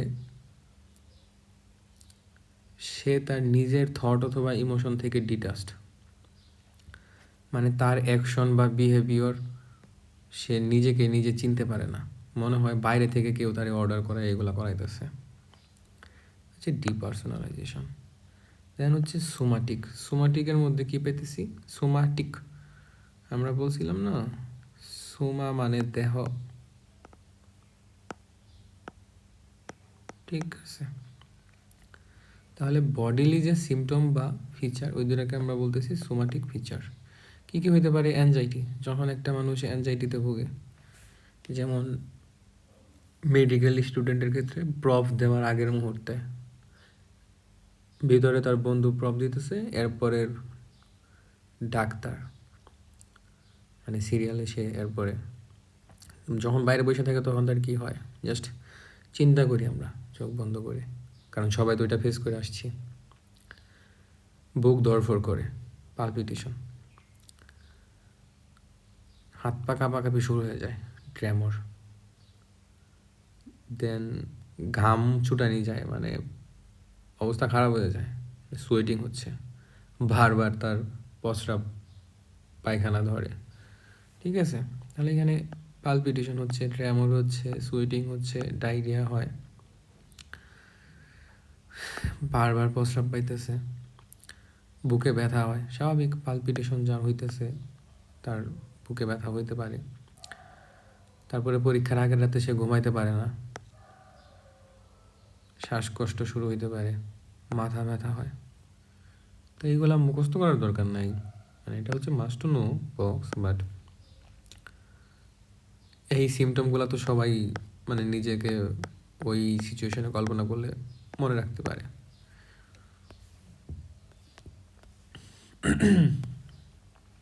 ওকে, এখন হচ্ছে একটা পেশেন্টের অ্যাংজাইটি এর ডিফারেন্সিয়াল ডায়াগনোসিস কী কী হইতে পারে?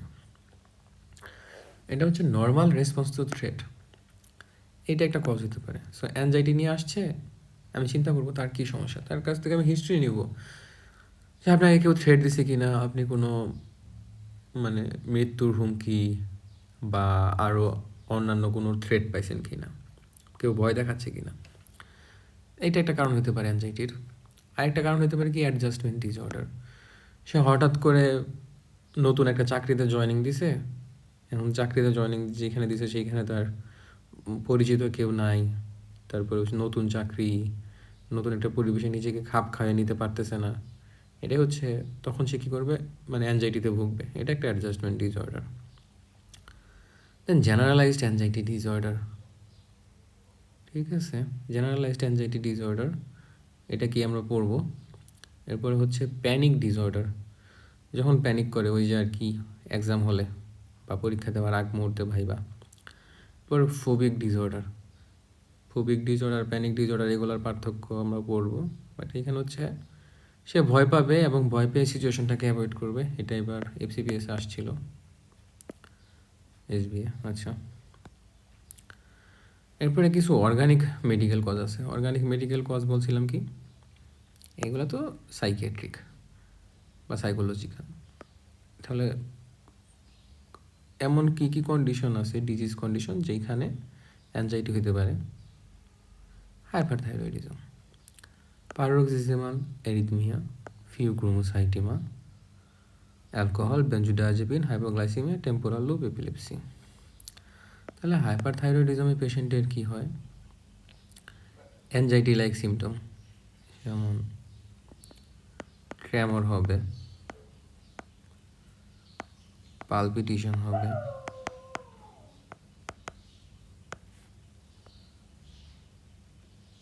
তারপরে সোয়েটিং বেড়ে যাবে, তারপরে পড়ছি।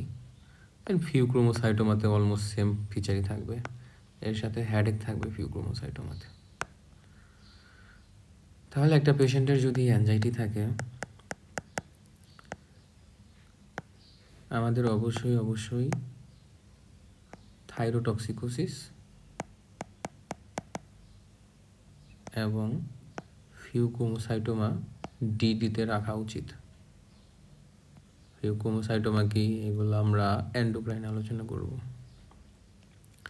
এছাড়াও মদ খাইলে হইতে পারে বেনজোডায়াজেপিন, মানে অ্যালকোহল এবং বেনজোডায়াজেপিন উইথড্রলে। অনেকদিন ধরে মদ খাচ্ছিল, এখন খাওয়া অফ করে দিছে, অথবা বেনজোডায়াজেপিন খাচ্ছিল, এখন খাওয়া যখন অফ করতেছে তখন তার উইথড্রল সিমটম হচ্ছে। এই উইথড্রল সিমটমগুলো কি? প্যানিক অ্যাটাকে যেরকম পাই ওইরকম, হাত পা ঘামবে বেশি, তারপরে বুক ব্যথা করবে, পালপিটেশন হবে, সুইটিং হবে, হেডেক হবে, ডায়রিয়া হইতে পারে। তারপরে হাইপোগ্লাইসেমিয়াতেও সেম হবে। আমরা বলছি, এটা মনে হয় কোন চ্যাপ্টারের জন্য বলছিলাম, সেকেন্ড মনে হয়, ডায়াবেটিস মেলাইটাস। এই পেশেন্টের যখন ইনসুলিন নিছে কিন্তু খাবার খায়নি, অথবা অনেকক্ষণ ধরে খাবার খাচ্ছে না, তখন বডি তাকে জানান দিবে যে তুমি গ্লুকোজ নাও। কীভাবে? পেশেন্টের ট্রেমর হবে, সোয়েটিং হবে, পালপিটেশন হবে, ঠিক আছে, আরও ফিচার আছে। তো আলটিমেটলি দেখতেছি আমরা সবগুলাই সেম মোটামুটি। আরেকটা কিন্তু টেম্পোরাল লোব এপিলেপসি, তাহলে এটা একটা মাস্ট টু নো বক্স। এছাড়াও কিছু এক্সট্রা জিনিস আছে যেটা বইয়ের অন্য জায়গায় বলছে যে এগুলো তো অ্যাংজাইটি হইতে পারে, যেমন acute stressful condition, obsessive compulsive disorder, and post traumatic stress disorder. যেহেতু আসছে বলে দিই একটু। সাপোজ তোমার সামনে কোনো একটা রোড ট্রাফিক অ্যাক্সিডেন্ট হয়েছে, অথবা একটা যে বাসে ছিল সেই বাসে অ্যাক্সিডেন্ট হয়েছে এবং আশেপাশের মানুষ মারা গেছে সিটের। তখন এই যে একটা ভয়, মৃত্যুর ভয় অথবা চোখের সামনে মৃত্যু দেখা, এটা যদি 1 মাসের বেশি সময় লাস্টিং করে, এটাকে আমরা বলি post traumatic stress disorder. But এর কম সময় যদি লাস্টিং করে, লেস দ্যান 1 মান্থ, এটাকে আমরা বলবো একিউট স্ট্রেসফুল কন্ডিশন। আর অবসেসিভ কম্পালসিভ ডিসঅর্ডার এগুলো আমরা আলোচনা করবো পরে। তাহলে 1 মাস মনে রাখতে হবে। Acute stressful condition less than 1 month, post traumatic হচ্ছে 1 মাসের বেশি সময়। পরেও যদি ওই সিচুয়েশন মনে করে ভয় পাই বা প্যানিক হয়, বাট একিউট স্ট্রেস হচ্ছে লেস দ্যান 1 মান্থ, 1 মাস পরে আবার এগুলো হচ্ছে না। এরপরে হচ্ছে ম্যানেজ করবে কিভাবে। পেশেন্টের কী ছিল? অ্যাংজাইটি, এনজিওলাইটিক ড্রাগ দেবো আর কি, যেমন বেনজোডায়াজিপিন, ঘুম পাড়াই দেবো, বেনজোডায়াজিপিন দেবো আর কি। মজার বিষয় হচ্ছে বেনজোডায়াজিপিন আমরা 14 অথবা 21 দিনের বেশি দিব না, কারণ তখন আবার পেশেন্টের টলারেন্স ডেভেলপ করতে পারে, মানে ওই ড্রাগ কম কাজ করবে। আবার যখন উইথড্র করবো হঠাৎ করে এতদিন পর, তখন আবার উইথড্রল সিমটম ডেভেলপ করতে পারে, যেটা হচ্ছে কি এইখানে আলোচনা করছি। উইথড্রল সিমটম কি? বেনজোডায়াজিপিন উইথড্রল। তাহলে এই পেশেন্টের কী হতে পারে?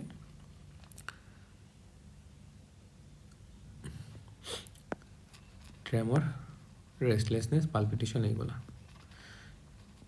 ওকে, এগুলো তো ক্লিনিক্যালি জানার জন্য, বাট এই বক্সটা আমার মাস্ট না। এখন বলছে মেডিক্যালি আনএক্সপ্লেইনড সিমটম। কী ধরনের সিমটম? সোমাটিক। মেডিক্যালি আমি এক্সপ্লেন করতে পারতেছি না। সোমাটিক সিমটম মানে কিছু আমি বডিলি প্রেজেন্টেশন পাইতেছি, যেমন তার হাত পায়ে শক্তি কম, দুর্বলতা, কিন্তু মেডিক্যালি আনএক্সপ্লেন। এই দুর্বলতার মানে বা এই ক্লিনিক্যাল ফিচারগুলা কেন হচ্ছে সেটা আমি বের করতে পারতেছি না। এটার মোস্টলি কজ হচ্ছে স্ট্রেস বা অ্যাংজাইটির জন্য হয়। যেমন কালকে পরীক্ষার রেজাল্ট কী হবে, এই একটা ভয়ে যখন মানুষ থাকবে, তখন দেখা যাবে তারা হাত পা দুর্বল হয়ে গেছে, কাজ করতে পারতেছে না বেশি চিন্তায়।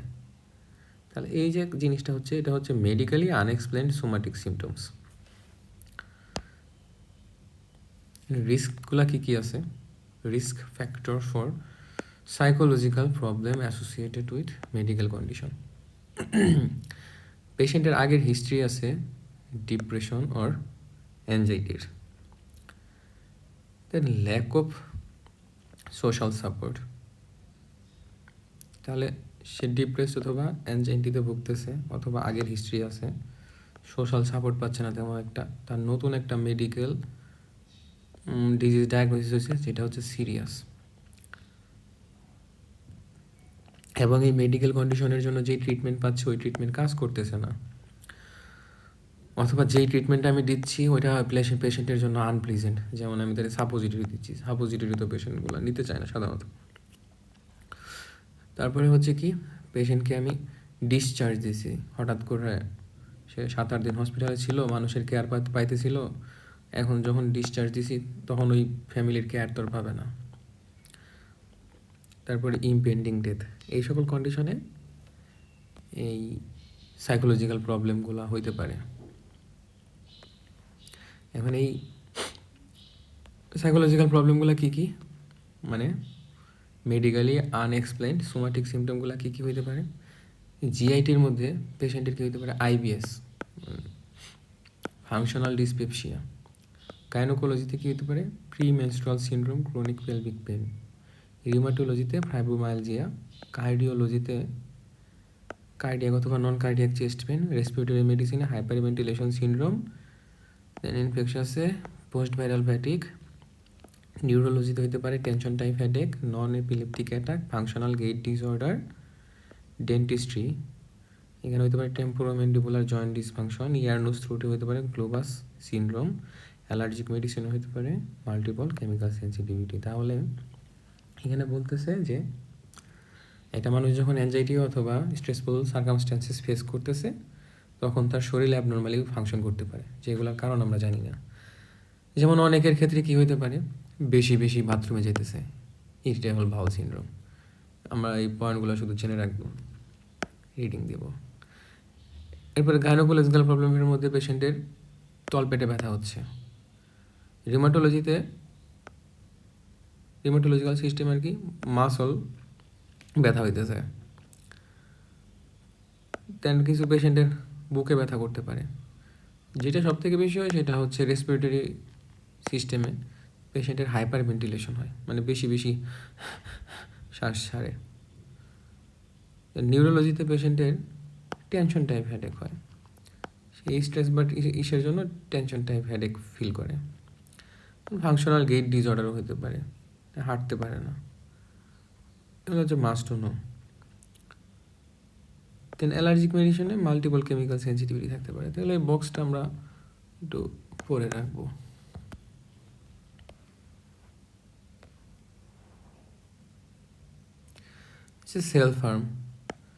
সেলফ হার্মের মধ্যে কি বলছে, দুইটা জিনিস মনে রাখবো। সব থেকে বেশি সেলফ হার্ম কে করে?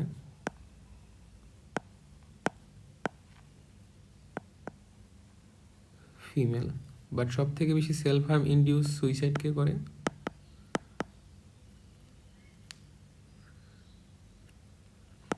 মেল। তাহলে এটাই বলছে সেলফ হার্মটা মোস্ট কমনলি, যেহেতু ডেভিডসন একটা উন্নত দেশের বই, আমেরিকা তো ইংল্যান্ড আর কি, তো ওদের দেশে সেলফ হার্ম সাধারণত করে হচ্ছে ড্রাগ দিয়ে, প্রেসক্রাইব অথবা নন প্রেসক্রাইব। আর বাঙালি কি করে? ব্লেড, তারপরে হচ্ছে হ্যাঙ্গিং করলে তার মরে যায় বেশিরভাগই। ব্লেড দিয়ে হাত কাটে ইয়াং পোলাই বানিয়ে আর কি করে। তো এখানে কি হইতেছে, সেলফ হার্ম কাদের বেশি কমন? মেয়েদের। ক্লিনিক্যাল অ্যাসেসমেন্টের কথা যদি বলি, একটা পেশেন্ট কেন তার নিজের ক্ষতি করতেছে, আমরা যদি চিন্তা করি একটা মানুষ কেন তার নিজের ক্ষতি করে, লাভ ফেইলারের জন্য হতে পারে, সে মেন্টালি ডিস্টার্বড এবং এই জন্য সে কী করতেছে, মদ গাঁজা খাইতেছে, অ্যালকোহল অথবা আদার সাবস্টেন্স মিসইউজ, গাঁজা, ঠিক আছে। প্রেমে ব্যর্থ হয়েছে, সে ডিপ্রেশনে আছে। তারপরে হচ্ছে নতুন একটা চাকরিতে জয়েন করছে, ওইখানে খাপ খাইতে পারতেছে না, অ্যাডজাস্টমেন্ট ডিসঅর্ডার। আরেকটা হচ্ছে পার্সোনালিটি ডিসঅর্ডার। এই সকল কন্ডিশনে পেশেন্টের সেলফ হার্ম হওয়ার রিস্ক থাকে।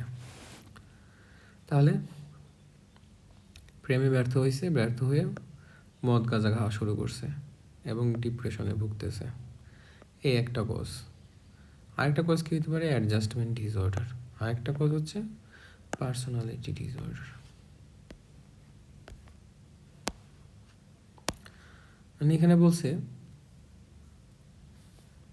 কাদের সুইসাইডাল রিস্ক ফ্যাক্টরটা বেশি, বা আমি কখন চিন্তা করবো এই পেশেন্টের সুইসাইডাল রিস্ক ফ্যাক্টর আছে, যদি দেখি পেশেন্টের আগে থেকেই সাইকিয়াট্রিক ইলনেস আছে, যেমন ডিপ্রেসিভ ইলনেস অথবা স্কিজোফ্রেনিয়া, তার বয়স বেশি এবং সে মেল সেক্স, তাহলে সুইসাইড কে করে বেশি? মেয়ে ছেলেরা। সে একা থাকে, তার কোনো জব নাই, সে রিসেন্টলি ডিভোর্স অথবা সেপারেশনে গেছে, তার টাইপ 3 অথবা টাইপ 4 ক্যান্সার লাস্ট স্টেজ আর কি, মদ গাঁজা খায়, সে আগে সুইসাইড নোট লিখছে, তারপরে আগেও হিস্ট্রি আছে এরকম সুইসাইডালের। যেমন কিছু তো আছে হচ্ছে সিম্প্যাথি পাওয়ার জন্য নিজের ক্ষতি করে মানুষকে দেখাইতে, যেমন হচ্ছে শরীরে এমন কোনো জায়গায় কাটছে অথবা ইনজুরি করতেছে যেটা মানুষের চোখে পড়ে, যেমন হাতে, এটা তো হচ্ছে আমরা বলবো যে একটু কম রিস্ক অফ সুইসাইড। আর যেই সকল পেশেন্ট হচ্ছে শরীরের যেই সকল অঙ্গ দেখা যায় না এবং ওই জায়গায় ডিপ ইনজুরি করতেছে, এদের রিস্কটা একটু বেশি, অথবা ভায়োলেন্ট মেথড ইউজ করছিল।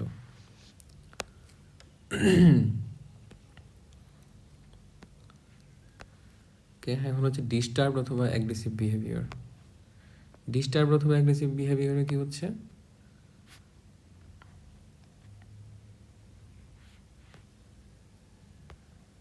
একটা পেশেন্ট যখন ডিস্টার্ব বিহেভিয়ার নিয়ে আসবে, মানে উল্টাপাল্টা ব্যবহার করতেছে, পাগলামি করতেছে, তখন আমি প্রথমে চিন্তা করবো এটা কি মেন্টাল ডিসঅর্ডার। যদি দেখি না এটা মেন্টাল ডিসঅর্ডার না, তখন আমি পুলিশ অথবা সিকিউরিটিরে কল দেব। আর যদি দেখি হ্যাঁ এটা মেন্টাল ডিসঅর্ডার, তখন আমি ইমিডিয়েটলি কী করব, দেখব যে পেশেন্ট নিজে কতটা রিস্কে আছে ক্ষতি করার নিজেকে, অথবা তার আশেপাশের মানুষকে কতটুকু ক্ষতি করার রিস্কে আছে। আর যদি দেখি যে না সে কারোর ক্ষতি করার মতন অবস্থায় নাই, মানে একটু পাগলামি করতেছে, তখন তারা মনিটর করব। আর যদি দেখি যে না অবস্থা খারাপ, সে অতিরিক্ত বেশি পাগলামি করতেছে, তাহলে তাড়াতাড়ি আমি ঘুম পাড়াই দেবো। কীভাবে? হ্যালোপেরিডল। তাহলে সাইকোসিস মানে হচ্ছে পাগলামি, ডিলিউশন হ্যালুসিনেশন থাকবে। সাইকোসিস অথবা হ্যালুসিনেশন অর ডিলিউশন, এগুলা যাদের থাকতেছে এদের ট্রিটমেন্ট কি? আগেও বলছি, antipsychotic drug that is haloperidol. কীভাবে দিব? আইএম দিব। কতটুকু দিব? 0.5 থেকে 5 মিলিগ্রাম। আর কি দিতে পারি এর সাথে? অর মানে এর সাথেও দিতে পারি, অথবা এর পরিবর্তে দিতে পারি বেনজোডায়াজিপিন। কীভাবে দিব? IV slowly. কিন্তু বেনজোডায়াজিপিন দিলে কী হতে পারে? রেসপিরেটরি ডিপ্রেশন হতে পারে। এছাড়া কী দিতে পারি? এছাড়া দিতে পারি লরাজিপাম। লরাজিপাম দিতে পারি। কীভাবে দেব? আইএম দিতে পারি অথবা ওরালি দিতে পারি।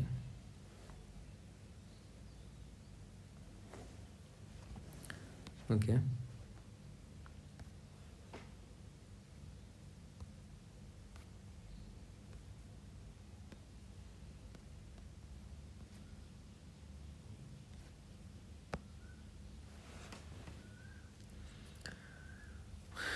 এরপরে দেখবো আমি যে মেজারগুলো নিচ্ছি এগুলো কি ইফেক্টিভ কি না।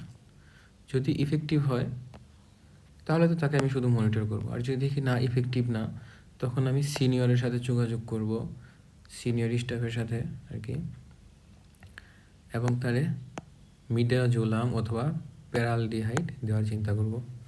তাহলে প্রথমে দেখব পেশেন্ট পাগলামি যে করতেছে সেটা কি তার অথবা তার আশেপাশের মানুষের ক্ষতি করবে কিনা। যদি দেখি ক্ষতি করতেছে, সেডিল দিব, অথবা প্লাস তার সাথে আমি হ্যালপ দিব।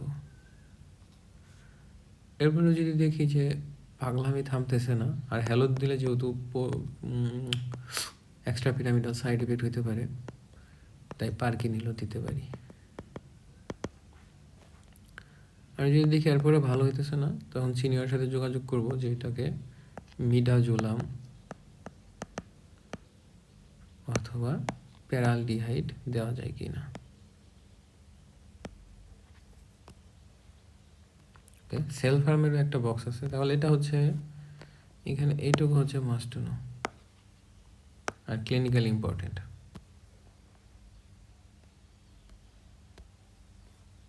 সেলফ হার্মের একটা বক্স আছে, এখানে কি বলছে?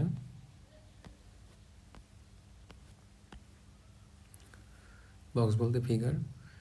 যেই পেশেন্টটা আমার কাছে ভর্তি হয়েছে তার সেলফ হার্মটা দেখতেছি যে অনেক বেশি ক্ষতি হয়ে গেছে নাকি। যেমন ধরি সে হাত কাটছে, এখন হাত শুধু উপরের চামড়া কাটতে পারে, আবার কেউ রেডিয়াল আর্টারি কাটতে পারে।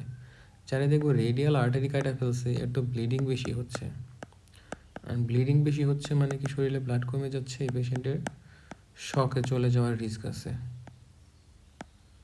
তো তাকে আমি ইমিডিয়েট ম্যানেজ করব। এরকম আর্জেন্ট মেডিকেল ম্যানেজমেন্ট যাদের লাগবে তাদেরকে আমি আর্জেন্ট ম্যানেজমেন্ট দিব। যদি দেখি আর্জেন্ট ম্যানেজমেন্ট লাগতেছে না, তখন তার সাইকিয়াট্রিক ইভ্যালুয়েশন করব, পেশেন্টের কাছ থেকে হিস্ট্রি নিব।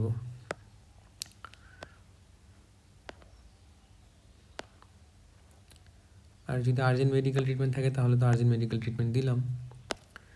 সাইকিয়াট্রিক অ্যাসেসমেন্ট কীভাবে করব? পেশেন্টের সুইসাইডাল রিস্ক দেখব হিস্ট্রি নিয়ে। যেমন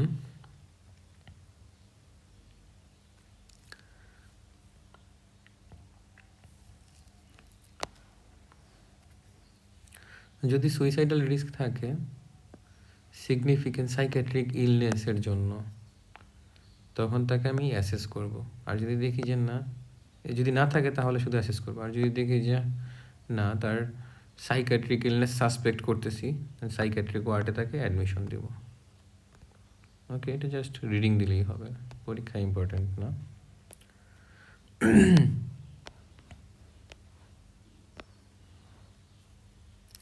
সাইকিয়াট্রিক ইমার্জেন্সিস কী কী আছে? ড্রাগ ইনটক্সিকেশন, যেমন অ্যালকোহল ইনটক্সিকেশন হতে পারে, আমরা পড়ব। দেন একিউট সাইকোসিস, মানে হ্যালোসিনেশন অথবা ডিলিউশন, সিজোফ্রেনিয়া, দেন ডিলিরিয়াম। তো এই সকল কন্ডিশনগুলো কি ইমার্জেন্সি ম্যানেজ করতে হবে। ইমার্জেন্সি ম্যানেজ কীভাবে করবো আমরা বলছি, হ্যালোপারকিনিল দিতেছি।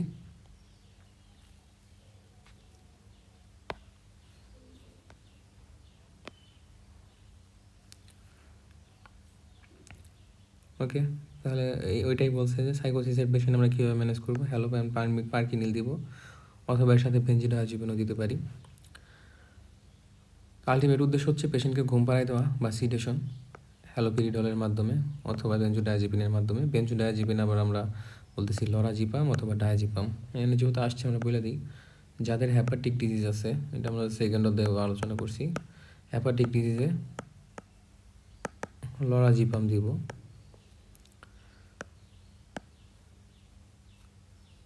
যেমন hepatic encephalopathy plus old patient, medically মানে ক্লিনিক্যালি ইম্পর্টেন্ট। তাহলে যারা ওল্ড এবং যাদের হ্যাপাটিক ডিজিজ আছে এদেরকে আমরা কী দেবো, লরাজিপাম। বাট ইয়াং পেশেন্টে কী দিব, ডায়াজিপাম। ওকে, এখন এই যে বেনজোডায়াজিপিনের দুইটা ক্রাইটেরিয়া, লরাজিপাম অথবা ডায়াজিপাম, এইগুলো দিলে পেশেন্টের কী হবে, রেসপিরেটরি ডিপ্রেশন, মানে শ্বাস প্রশ্বাস কমে যাবে। এই জন্য যাদের আগে থেকে রেসপিরেটরি ডিজিজ আছে, যেমন হচ্ছে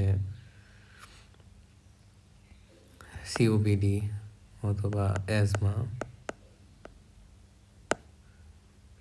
এদেরকে আমরা বেনজোডায়াজিপিনটা দিব না। এছাড়া আর কোন ক্ষেত্রে দিব না, হ্যাপাটিক এনকেফালোপ্যাথি, কোন বেনজোডায়াজিপিনটা দিব না, সেডিল। যখন আমি একটা অ্যান্টিসাইকোটিক ড্রাগ প্রেসক্রাইব করতেছি, তখন আমাকে মনে রাখতে হবে পেশেন্টের extra pyramidal side effect develop করতে পারে, যেটাকে প্রিভেন্শন করার জন্য আমরা কী দিব, প্রোসাইক্লিডিন। এটা কী ধরনের ড্রাগ, অ্যান্টিকোলিনার্জিক ড্রাগ। আর যার রেসপিরেটরি ডিপ্রেশন হয়ে যাবে বেনজোডায়াজিপিন টক্সিসিটির জন্য, আমরা চ্যাপ্টার 10 আলোচনা করছিলাম পয়জনিংয়ে, যে বেনজোডায়াজিপিনের অ্যান্টিডট কি,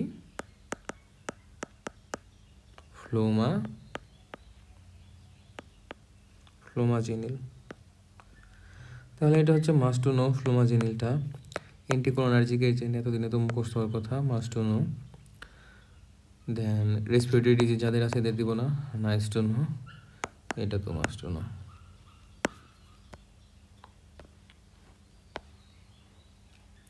হচ্ছে classification of commonly use antipsychotic drug. এটা রিডিং দিব কারণ অন্য জায়গায় ভালো করে আছে। অ্যান্টিসাইকোটিক ড্রাগ কী কী আছে, antipsychotic, then antidepressant, mood stabilising and anti anxiety বা এনজিওলাইটিক। এনজিওলাইটিক আমরা পড়ছিলাম, অ্যানজাইটিতে আমরা কী দিই, বেনজোডায়াজিপিন দিই। বেনজোডায়াজিপিন কোনগুলা, সেডিল অথবা লরাজিপাম, এইগুলা। কাদের দিব না, যাদের রেসপিরেটরি ডিজিজ আছে অথবা যাদের লিভার এনকেফালোপ্যাথি মানে হ্যাপাটিক এনকেফালোপ্যাথি। এরপর হচ্ছে মুড স্টেবিলাইজিং, কাদের দিব, যাদের ম্যানিয়া অথবা বাইপোলার ডিসঅর্ডার আছে। কী দিয়েছি, লিথিয়াম। লিথিয়াম একটা কী ধরনের ড্রাগ, মুড স্টেবিলাইজিং। সেকেন্ড অধ্যায়ে পড়ছিলাম লিথিয়ামের ব্লাডের কনসেন্ট্রেশন থাকা উচিত 0.4 থেকে 1, এর বেশি থাকলে ঝামেলা আছে। আর লিথিয়াম বের হয় কিসের মাধ্যমে, কিডনির মাধ্যমে। তো যাদের রেনাল ইম্পেয়ারমেন্ট আছে এদের ক্ষেত্রে লিথিয়াম টক্সিসিটি হতে পারে। এরপরে সোডিয়াম ভ্যালপ্রয়েড একটা মুড স্টেবিলাইজিং, ল্যামোট্রিজিনও মুড স্টেবিলাইজিং। ওকে, হচ্ছে অ্যান্টিডিপ্রেসেন্ট তো আমরা বলতেছি ট্রাইসাইক্লিক অ্যান্টিডিপ্রেসেন্ট নামেই আছে, সিলেক্টিভ সেরোটোনিন রিঅ্যাপটেক ইনহিবিটর, দেন SNRI আছে, দেন অ্যাসকেটামিন আছে। অ্যাসকেটামিন সম্পর্কে একটু জেনে রাখতে হবে, এটা হচ্ছে একমাত্র ড্রাগ যেটা আমরা নেজালি নেই। নেজালি অনেকগুলো নেই, কিন্তু সাইকিয়াট্রিক পেশেন্টের এটা একটা ট্রান্সনেজালি নিতেছি। নেজালে আর কী কী ড্রাগ নেই সেটা আমরা সেকেন্ডতে আলোচনা করছি। ওকে, এরপরে হচ্ছে অ্যান্টিসাইকোটিক কেসে ফেনোথায়াজিন, বিউটেরোফেনন। একটু আগে আমরা বলছি ফেনোথায়াজিন কী করতে পারে,